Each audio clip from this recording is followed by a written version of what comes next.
Since our last discussion was on a undead handy minion, it's only proper that I move on to another. Something that can be made to serve in surprisingly detailed and precise form, and another favourite of dark spellcasters. These ones are typically tasked with guarding of items or locations, but ones that are willingly allowed to take a little bit of damage since they can be quite explosive. Today I wish to speak of the Flameskull, something that, well, it's exactly what it sounds like, a flaming skull. It just so happens to be levitating, completely insane, and highly volatile with the capability of casting spells and the lack of wits to use them appropriately. Many find them almost humorous because of the way they speak and behave, but this feeds into the classic weakness of many an adventurer, the tendency to underestimate their foe. The funny part is they tend to take themselves out as well, because they just sort of explode. Not because they have a unique ability or anything like that, but because they can cast spells like Fireball, for example. And they quite commonly do so at point-blank range, completely destroying everything in the process, including themselves most of the time. Yet this is not really a problem for them, but I'm getting a bit ahead of myself. I'll get back to that later. Let me get into how they are actually created. Like the crawling claw, they are created from a corpse of a specific type of person. This time around, however, just the head is needed, and the ritual to create them is less in-depth, or so I've been told anyway. See, here's the thing. Like the creation of the crawling claw, there is a way to manifest them without using proper spells. But this ritual has actually been lost to modern times. See, I've actually been trying for a while now to sort of rediscover the exact ritual. My experiments led me into the, hey, out of academic interest. Don't look at me like that, I'm not a monster. However, we can still make Flameskulls with the normal casting of spells, just like you can a skeleton, but just like them, you need to maintain it or else they will fall apart. But because of this, the ones that were made ritualistically are going to be very ancient, and the ones who have the knowledge to create them are often liches or someone that has access to ancient knowledge. Although it's not unheard of for a necromancer to rediscover such things, but every single time I hear of a story like that, it hurts my pride quite a bit, so I'm going to just move on. The requirements to make one is that the person needed to be a spellcaster in life. What form does not really matter too much, but the most common ones are the likes of young wizards or fighters and rogues who only dabble in magic. They could potentially have almost any spell you could think of, but that's a big if, and it's quite unlikely to be powerful ones. This more so, well, like anything, depends on quite a lot of variables. The power of the person being reanimated, the power of the one recreating them, and the quality of the ritual itself, with all of these having effects on what spells they could know. I should also note that the reanimator, so to speak, does get most of the sway and might be the one giving them most of their spells in the first place. But once the flaming skull is made, the creator must give it a specific and permanent command. This command cannot be changed later, and really should be more specific than most. For example, guard the vaults to my treasure room so that none disallowed may enter is a common one. That's detailed enough so that you have control over it and it will stick to its purpose for as long as the skull will exist anyway. That being said, it might not matter much, for they can be... I'm not going to hide it. It's actually that they're incredibly comically insane. Like, spiders are crawling around in my skull, so I have to attack you, levels of incomprehensible logic, or rather lack thereof. Not like how a normal humanoid can be, but baffling, unthinkable levels of just weirdness. I have had a Flameskull accuse me of being the Beetle King, to then 2 moments later ask me why I hated beetles so much, and I didn't even mention beetles. They're just like that sometimes. They also have this sort of strange habit of talking like that stereotypical joke skeleton voice. You know the one, the whole, "Nah, I'm a skeleton who talks something like this." Not a universal trait of theirs, but a very, very common one for no reason I can honestly tell you. Perhaps they're just doing it for fun? But with that being said, there is this underlying tragedy under this layer of unintended humor that's linked to their past life, or who they were in life, I should say. See, they don't remember who they were in full, and it's not really them anymore. But every now and again, there'll be a slight glimpse of who they once were, a single moment of clarity, and I would be lying if those moments didn't hurt me to my core. But more on that later.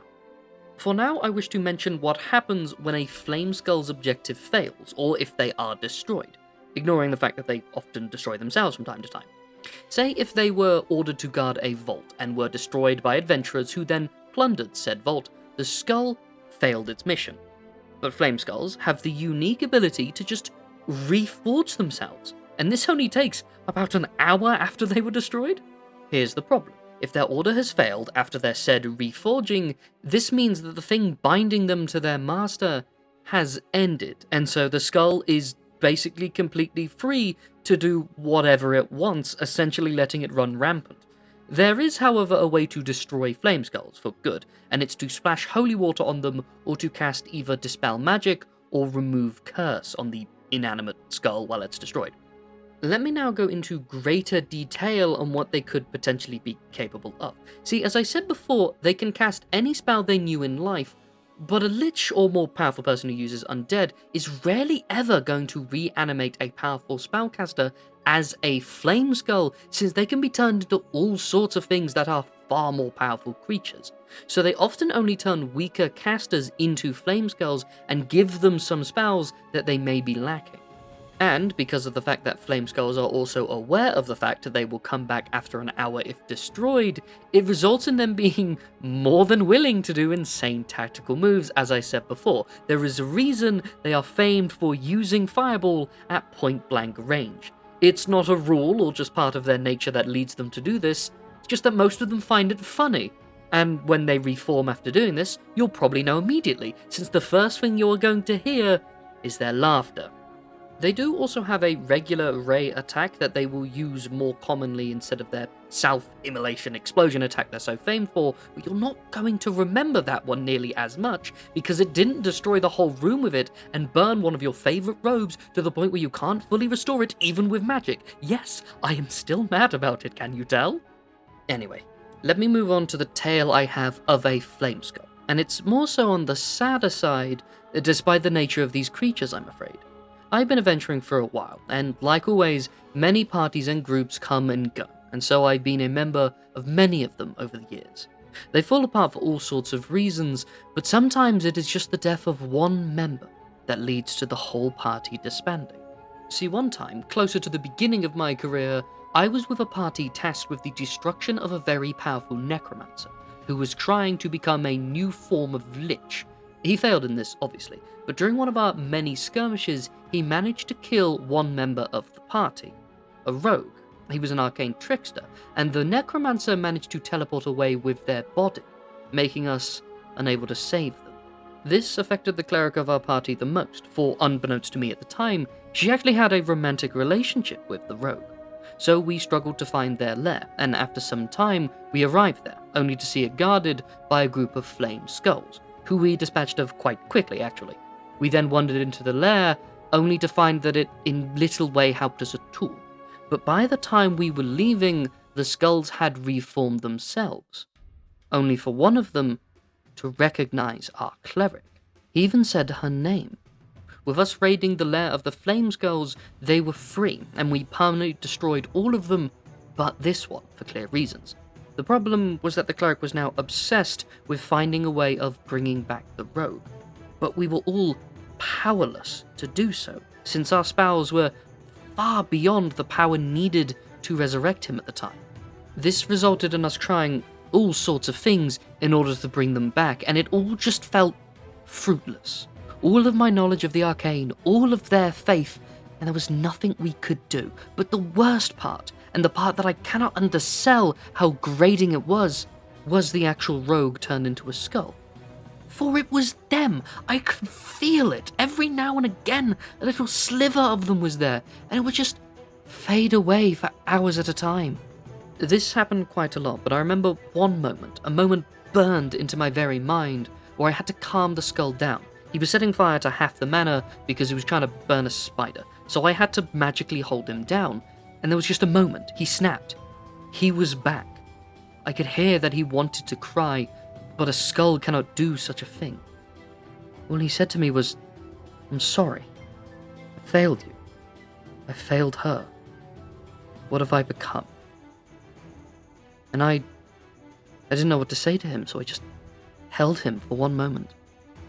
It didn't take long for him to go back to his usual crazy self, only about 12 seconds. But in the end, it took us over 5 years to actually find a way to bring him back, and by that point, we had long killed the necromancer, and that party disbanded.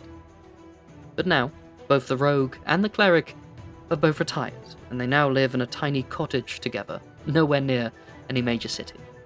They got their happy ending eventually, I suppose. But so many don't. And I saw how hopeless we were looking back.